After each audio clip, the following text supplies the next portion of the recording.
Welcome to another edition of Dean Britton Catholic Apologist videos. This particular video won't actually be defending the faith, although I guess I'll be defending my faith in fire and also in survival techniques. So this video today was inspired by some friends of mine. They went hunting and they fell into a creek. While they were crossing the creek, they fell down and all their stuff got wet, including their matches, their cigarette lighter. So what I'm doing today is I'm going to show you how you can basically save your life, how you can light a fire in the wilderness with just this magnesium fire starter and some basic stuff right here. Now, most people will use cotton or stuff like that. I have a different trick here. Seeing as I'm kind of frugal, I like free stuff. And the nice thing about this is basically just dryer lint and sawdust, like this, the dryer lint that you take out of your washing and drying machine. It's free and it's great as a fire starter. Now this we have here is your simple magnesium fire starter. It's a 2-in-1. This is the magnesium part. This is the striker. You'll see on YouTube there's a lot of videos. People are comparing the different types of fire starters, like the Faro lighter, which is really just a sparker, and these magnesium ones, other ones. And they talk about the pros and cons. So I'm not going to really get into that today. I'm just going to keep this pretty simple. I prefer this one. And the reason why I prefer this fire starter over the Faro fire starter is because the Faro lighter is simply just a sparker, kind of like what you see here. But this magnesium starter is a 2-in-1. It's the magnesium is the fuel, and this thin Faro rod on top is your sparker, right?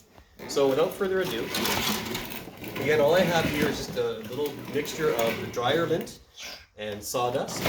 And again, you don't need any, no, don't touch, sweetheart. Hey, Hunter Munchkin, let go. Okay, so what I'm just going to do now is I'm just going to start scraping some of the magnesium. And I'm doing this in, I'm not going to pause or fast forward. We're going to do this kind of in real time so you kind of get an idea of, how long it takes. Thank you, sweetheart.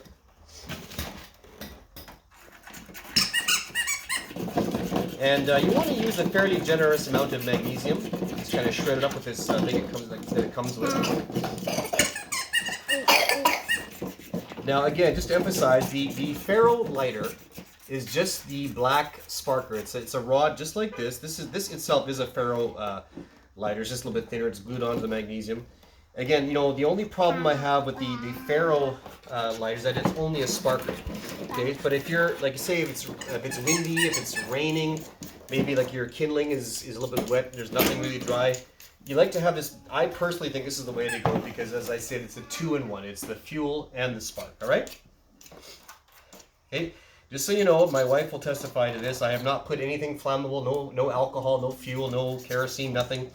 Okay, all this is literally just dryer lint and the sawdust, which is a great combination. Now again, why do I not use cotton? And it's not just the fact that cotton costs money. I mean, it's not expensive, but the cotton will go up quite fast. It'll make a pretty strong, good flame, but it also extinguishes quicker. This will burn. It won't make quite as brilliant of a flame, but it will last longer. So when you have like your kindling or whatever, your dry grass to go on top of it, you might want the flame to last a little bit longer, and this lasts a little bit longer, okay? So again, I'm just going to scrape a little bit more here. Please bear with me. Again, I have not falsified this video. I haven't, it's not time-lapse. It's all in real, actual time, okay? So in reality, in the wilderness, we might do this on a piece of bark, or maybe on a tree stump, maybe even on top of some of your kindling, okay? Okay, so without further ado, here we go. So again, this top part is the actual Faro lighter. Here we go. You can count how many attempts it takes me. 2. Oh, there's...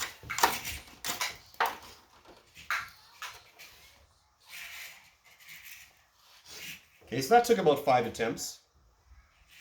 Now, as you can see, like the flame, it's not very strong, but it lasts longer, okay? So in other words, like if your kindling is a little bit wet or whatever, you have a better odds of success. So I'm just gonna put this outside now. Where did my little boy go? Oh, okay. Well, let's just put it right here then, so it doesn't get the garage smoky. But you can see it's like the cotton would burn quite a bit higher, but it would extinguish itself a lot faster. This dryer lint and sawdust, it lasts a little bit longer. So as you can see, I started a pretty good fire, so now I'd be putting the kindling on top, stuff like that, getting a real fire going. And again, I did not need anything electric, I don't need anything gas.